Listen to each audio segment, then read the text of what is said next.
Confidence कहें या over confidence कहें सर? सर ये कॉन्फिडेंस है, अभी जनता के अंदर उतनी जागरूकता नहीं आई।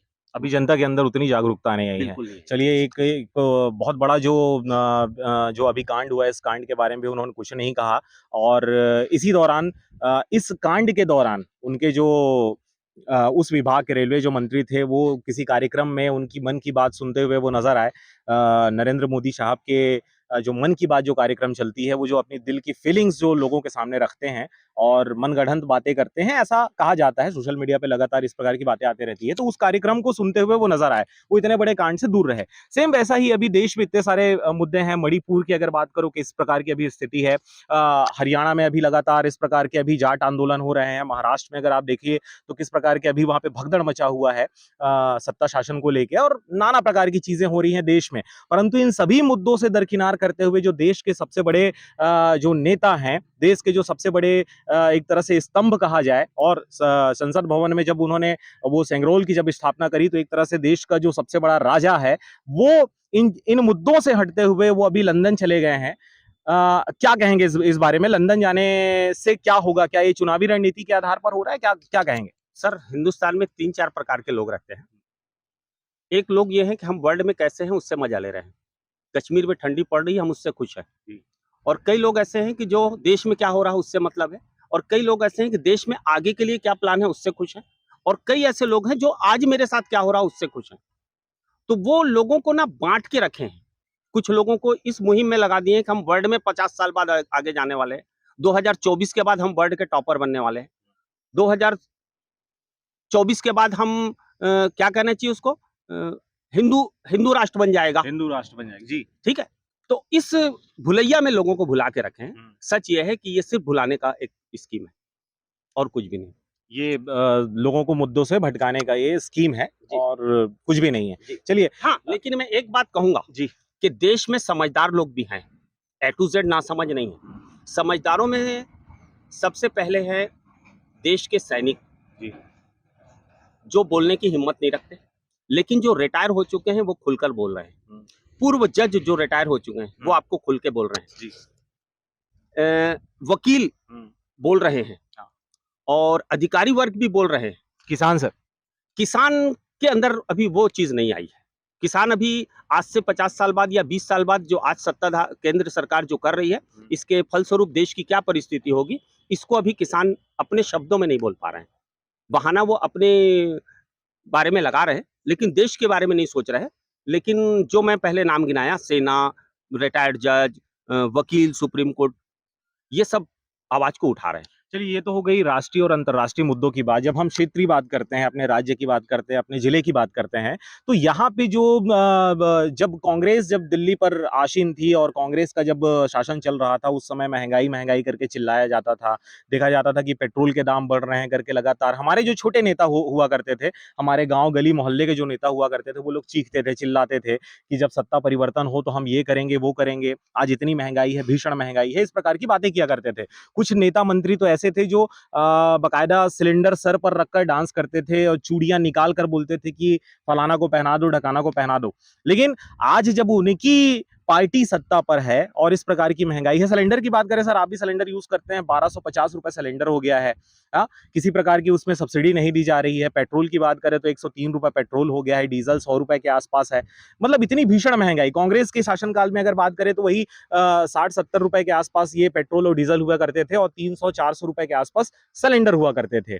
अब ये नेता मंत्रियों से जब ये सवाल पूछा जाता है तो ये हमारे जो छुड़वैये जो नेता होते हैं, आसपास के लोग होते हैं, जब इनसे बात करो तो ये भी मुंह में पान दबाकर और वहां से मुस्कुराते हुए निकल लेते हैं। क्या कहेंगे इस बारे में? सर ये कोई बड़ी बात नहीं है। इस पे सीधी सी बात यह है कि देश को चलाने वाली हिंदुस्तान में सरकार होती है, जनता नहीं होती। सबसे बड़े हमारे दुर्भाग्य है। जबकि होना ये चाहिए कि जो संविधान बना है और जो अधिकार हमें वोट का दिया गया है, उसके तहत हमारे जनता का पावर होना चाहिए। लेकिन हिंदुस्तान में वो चीजें अभी कहीं जागरूक नहीं हुई हैं। हम जो सत्ता में आ गई 5 साल, हम उसका सर झुका लेते हैं और तत्काल उसको नमन करने लगते हैं। फिर जब थोड़ी बहुत अपनी आवाज को दिखाते हैं, जब 4-6 महीना उसके चुनाव या आचार संहिता लगता है, तो हम अपने मन के विचार सुनाते हैं। उस स्थिति में यह है कि बीजेपी जो सत्ता चलाई, और जो कांग्रेस सत्ता चलाई, जी। कांग्रेस का यह अहंकार है कि हम आजादी के बाद अधिक समय देश चलाए, हमें देश चलाने का बहुत अच्छा अनुभव है, लेकिन वो इस चीज को भूल गई कि तुझे विपक्ष में बैठने का अभी एक दिन का भी अनुभव नहीं। सही बात। भाजपा जो सत्ता में केंद्र में आई, तो उसे 65 साल विपक्ष में रहने का अनुभव है, तो उसे मालूम था कि वो विपक्ष की वो खिलाड़ी थी। इसीलिए आज भी वो किसी भी आरोप प्रत्यारोप को अभी जो विपक्ष में है उनके ऊपर ही लगा देते हैं, क्योंकि उनको आरोप लगाने का आदत। उसको विपक्ष में रहने का 65 साल का अनुभव है, जी। उसको अपने पार्टी का झूठा प्रचार करने का 65 साल का अनुभव है, अपनी विचारधारा को लोगों के गली गली घर घर पहुंचाने का अनुभव है। जी। इस मामले में अभी कांग्रेस बच्ची थी, अब थोड़ा दिखा है कि अभी कर्नाटक के समय से और पदयात्रा से और थोड़ा सा विदेश दौरे से कांग्रेस के अंदर की विचारधारा भी अब विपक्ष में कैसे खेला जाता है, ये अनुभव थोड़ा दिख रहा है। कहीं आप ये तो नहीं कह रहे हैं कि अभी अब इनको बाहर अब घूमने का अब एक्सपीरियंस हो रहा, अब दिल्ली लंदन और दिल्ली छोड़ के अब ये लंदन और आपका नेपाल काठमांडू और यहाँ वहाँ पूरे तरीके से घूम रहे हैं? और मीडिया, विपक्ष भी कहती है, मीडिया भी कहती है, और कोई कहे या ना कहे, आप जमीनी स्तर पर आप जिस भी शहर से, जिस ग्राम से, जिस गांव से, टोले से आते होगे, आप एक सर्वे करना अपने आप में। सर्वे यह करना कि बीजेपी के जो लोग सदस्य हैं वो किस किस घर के हैं जी।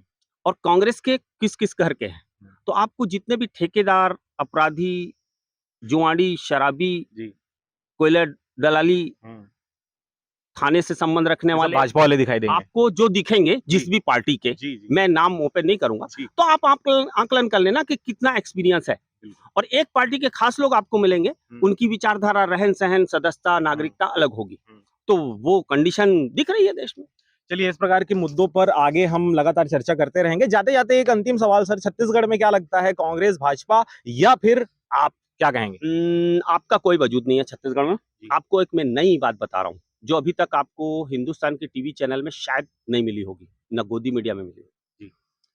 हिंदुस्तान में 2 ही पार्टियां हैं, 3 पार्टियां हैं, एक कांग्रेस, एक भाजपा और एक अन्य। अन्य के 2 रूप हैं। अन्य के रूप है जिस राज्य में जिस जाति का बाहुल्य है उसके द्वारा संचालित की गई पार्टी तीसरा मोर्चा होती है, लेकिन हिंदुस्तान में तीसरा मोर्चा है जी। या तो देश भक्ति वाले लोग, देश के से हमदर्दी रखने वाले लोग कांग्रेस, धर्म से हमदर्दी रखने वाले लोग भाजपा, और जहां ये दोनों चीज नहीं है वहां आपको आप पार्टी दिखेगी जी। ये पंजाब में आपको मिल गया, आपको रेशियो देख लीजिए दिल्ली में कि राष्ट्रवादी, देशवादी, धर्मवादी और अन्य में आपको आप पार्टी दिख ली। तो ऐसी परिस्थिति में अभी जो आगामी चुनाव 23-24 के लगते हो रही है, उसमें मेरे को आपका वजूद कहीं भी नजर नहीं आता। छत्तीसगढ़ में आपको नहीं? छत्तीसगढ़ में भी नजर नहीं आता जी, कोई कंडीशन नहीं।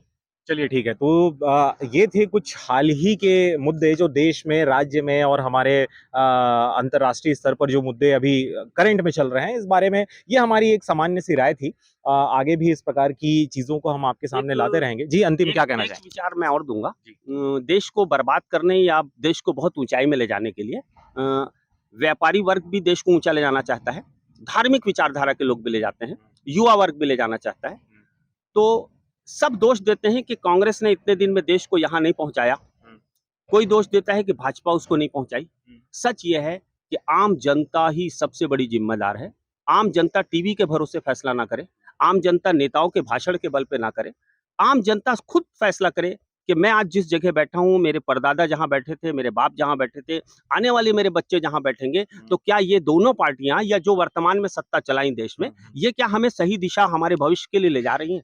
इसका फैसला स्वयं जनता जब तक नहीं करेगी, ये पार्टियां नहीं सुधरने वाली। एकदम सही बात। जनता के हाथ में है किस प्रकार से आपको ग्रोथ करना है, विकास करना है, ना सिर्फ अपने देश का, अपने राज्य का, क्योंकि कोई पार्टी आपका विकास नहीं कर सकती, वो तो सिर्फ एक प्रलोभन है और संवैधानिक ढांचे से बंधा हुआ ये एक रीति है कि हमको किसी को चुनना है और चुनने के बाद उसके द्वारा ये सारी चीजें सर्कुलेट होंगी। बहरहाल फिलहाल आप देख रहे थे आरजे रमझाझर, मैं था पुखराज सिंह, मेरे साथ में थे जियाउद्दीन खान। और इस प्रकार के वीडियो आप लगातार देखते रहें, चैनल को सब्सक्राइब करें, वीडियो को ज़्यादा से ज़्यादा हो सके तो शेयर करें, क्योंकि हम किसी विशेष पार्टी से हैं नहीं, हम जो मुद्दे हैं, ज्वलंत मुद्दे हैं, उन मुद्दों के बारे में चर्चा कर रहे हैं।